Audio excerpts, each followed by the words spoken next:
fois du bruit pour Tom la Greca, s'il vous plaît. Tiens, quelle ambiance. Ça va ou quoi? Tranquille, ça va, tu vas bien? Tranquille, ça va, tranquille, ça va, tranquille, ça va. Hop là, je savais ou pas? Ça va, ok. Ça va, vous allez bien? Ouais? Ok, moi je m'appelle Dominique, je me présente, je m'appelle Dominique. Alors je sais, j'ai un prénom de vieille qui roule en Twingo, mais je vous emmerde. Mais il faut que je vous parle un peu de ma vie là, vous savez ou pas? Il faut que je vous parle de ma vie. Qui pareil? Qui s'appelle Dominique ici? Personne? C'est toi qui as fait la blague? Non mais laisse-nous faire les blagues nous frérot, t'inquiète, ça va bien se passer. T'inquiète. Toi continue de mettre des cols serrés comme ça se passe bien. Hein? Des chemises à carreaux. N'oublie pas de lui rendre d'ailleurs à carreaux la chemise. Ouais, il faut que je vous raconte ma vie un peu. J'ai été en couple pendant 10 ans messieurs dames et je viens de me séparer. Non mais bon, je sais que vous en battez les couilles, ça sert à rien de... N'ayez pas de compassion. En plus, à chaque fois que je dis ça, tout le monde a de la compassion. En plus, ce qui me fait rire, c'est qu'elle a eu la même réaction que vous. Un soir, je suis rentré du travail, j'ai dit c'est fini entre nous, elle m'a fait oh. Alors ça, c'est con, ça, hein. On s'aimait beaucoup, et du coup, je suis retourné à 33 ans vivre chez mes parents. Il y a quelqu'un qui, par applaudissement, a déjà vécu ça, retourner chez ses parents à 33 ans. Ah. Ça assume. Toi, t'as entendu qu'il assume pour assumer. S'il applaudit pas, t'applaudis pas, enfoiré. Comment tu l'as vécu un peu, frérot? Très dur, c'est chaud, hein? Ouais, c'est chaud. T'as l'impression de faire 3 pas en arrière, un peu, non? 10. Oui. Oui, parce que toi, t'es beaucoup plus petit que moi, quoi, du coup. Bon. Moi, j'en fais 3, toi, t'en fais 15, ouais. Mais je comprends, c'est compliqué, je comprends, c'est compliqué. Moi, en plus, nous, on vient du sud de la Sicile. Mes parents viennent du sud de la Sicile. Et nous, les Siciliens, on est comme les gitans d'Italie. Si tu veux, nous, les Siciliens, à 15 ans, il faut être marié, avoir 4 enfants et un Dacia Duster. Et moi, le matin, je me déplace en Vélib, et le soir, je fais des blagues devant des gens qui s'en battent les couilles, en fait. Et du coup, la semaine dernière, mon père, il me dit, quand tu as trouvé ta moitié, est-ce que tu as trouvé quelqu'un? J'ai dit, non, papa, j'ai trouvé personne et tout. Il m'a dit un truc de fou, mon père. Il m'a dit, tu es con, tu aurais dû la garder, l'autre, elle était bien. Comme si c'était un C15, quoi, finalement, hein? Tu sais, c'est quand tu as une camionnette, généralement, tu as toujours un collègue qui t'appelle et dit, allô, dis-moi, ouais, j'ai un déménagement ce week-end, tu l'as toujours la camionnette? Ben non, je l'ai vendue. T'es con, tu aurais dû la garder, elle était bien, cette camionnette. Tu es con. Merci. Voilà. Du coup, d'après mon père, je suis resté en couple pendant 10 ans avec un kangou, quoi. Tu vois? Voilà. Elle était sympa. C'est une fille que j'aimais beaucoup. Personne très atypique. J'aimais beaucoup. Elle avait un truc très atypique que j'aimais beaucoup sur elle. C'est qu'elle avait une petite moustache. Si, tu vois, ces filles au duvet léger un peu. Tu vois ou pas? Tu vois? Alors au début, j'étais un peu... L'impression que mon père me disait « Bonne nuit ».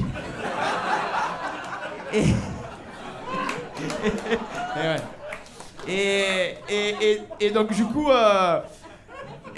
voilà, très compliqué. Mais après, j'ai commencé à apprécier sa petite moustache, accepter l'acceptation, la déconstruction. J'ai accepté sa petite moustache et en même temps, sa petite moustache, ça me faisait penser à l'embout de l'aspirateur avec la brosse intégrée dessus. Tu l'as ou pas? Ça aspire en même temps, ça frotte. Tu l'as? J'ai jamais eu les couilles aussi propres de ma vie, c'était incroyable. Oh. Un siffle d'une hygiène. Oh. Non mais attention, je me moque d'elle, mais on va remettre la balle au centre. Moi aussi j'ai un physique atypique. Sur le côté, vous avez dû le voir, en face un peu moins. Moi j'ai... Pourquoi tu rigoles toi déjà? J'ai même pas dit. What de fou. Moi, mes collègues ils m'appellent la flèche parce que j'ai un nez crochu. Moi j'ai un visage, je suis taillé en bisou en fait. Vous voulez que je vous montre ou pas? Oui. Et regarde. Moi j'ai tellement un nez crochu que quand je saute en tête à la mer, je reste tanké au fond de l'eau. Je te jure. L'été dernier, à un plongeon, j'ai fait 2 soleils rougés. C'est bien, non? Là, tu me rajoutes 4 tomates, 2 rondelles de citron, ça fait une brochette de la mer finalement. Ouais, merci, c'est gentil pour la brochette de la mer. La brochette de la mer sur le vieux port, ça coûte 40 €. Ce soir, c'est moitié prix, alors profitez-en, d'accord? Voilà. Elle avait un autre truc, le kangou là, on la laisse tranquille. Elle avait des fossiles. Alors, messieurs, dames, et surtout mesdames, les fossiles, les filles, on va en parler une bonne fois pour toutes, d'accord?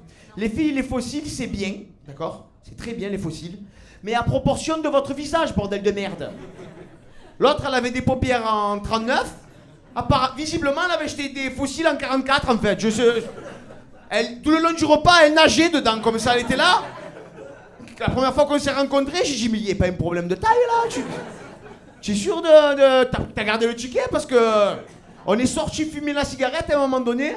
Elle a cligné des yeux, la cigarette s'est éteinte. J'ai dit, c'est bon. Oh.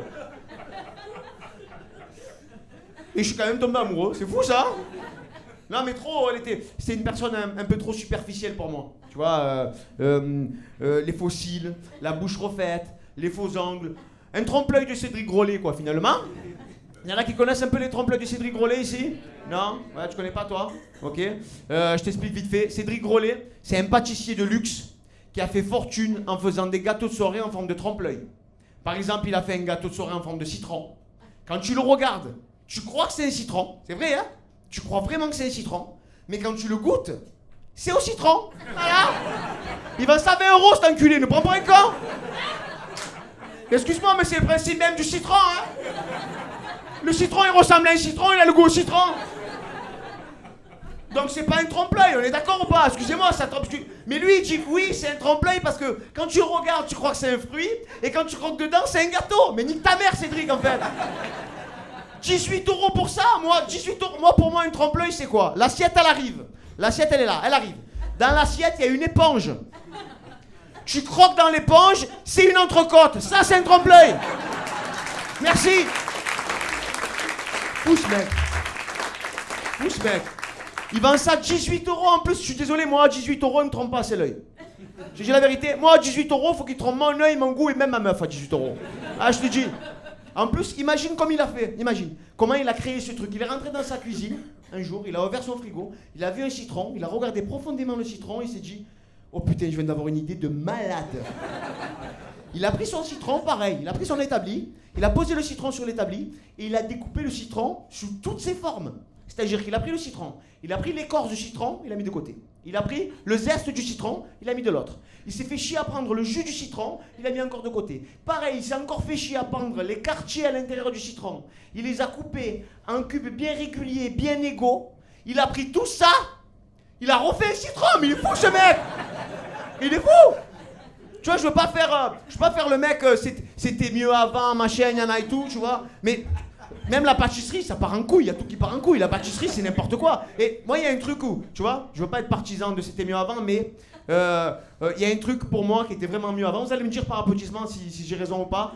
Qui est d'accord avec moi sur le fait que la musique, c'était mieux avant? D'accord. Tout simplement parce qu'avant, on comprenait les paroles. Maintenant, on comprend rien ce qu'il raconte. Je sais pas si vous connaissez un peu Aya Nakamura. Vous connaissez Aya Nakamura, bien sûr, forcément. Aya Nakamura, est-ce qu'on est d'accord pour dire qu'on comprend rien à ce qu'elle raconte, celle-là?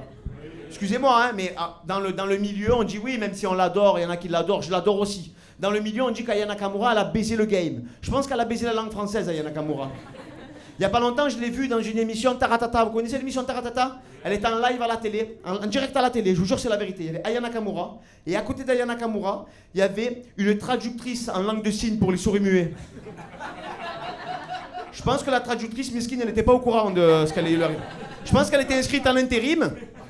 Le téléphone, il a sonné de bon matin. Elle a dit oui, bonjour, c'est vous la traductrice? Elle a dit oui. Dites-moi, vous êtes disponible ce soir? Faut traduire les paroles d'Aya Nakamura. Est-ce que vous en êtes capable? Elle a dit oui, bien sûr, j'ai déjà fait Johnny Aznavour, c'est pas Aya Nakamura qui va me.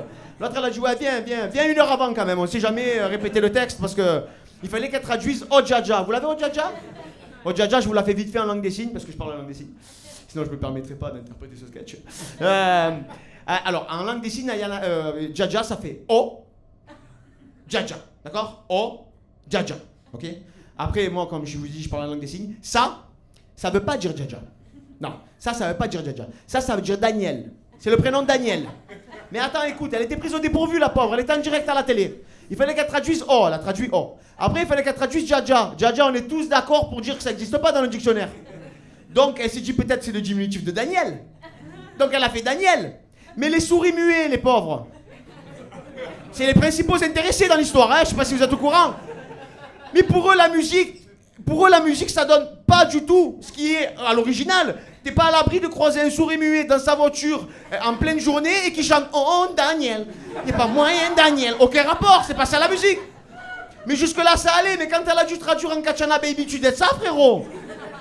Elle s'est dit, vas-y, elle commençait à transpirer des gouttes, mais en direct à la télé, elle s'est dit, mais comment je vais faire? Elle a commencé un truc, je sais pas, elle a fait une sorte de papier, caillou, ciseaux. Elle est partie en Macarena, je sais pas ce qu'elle a fait. À un moment donné, elle a tenté un truc, les doigts ils se sont emmêlés. Tu as vu qu'elle était comme...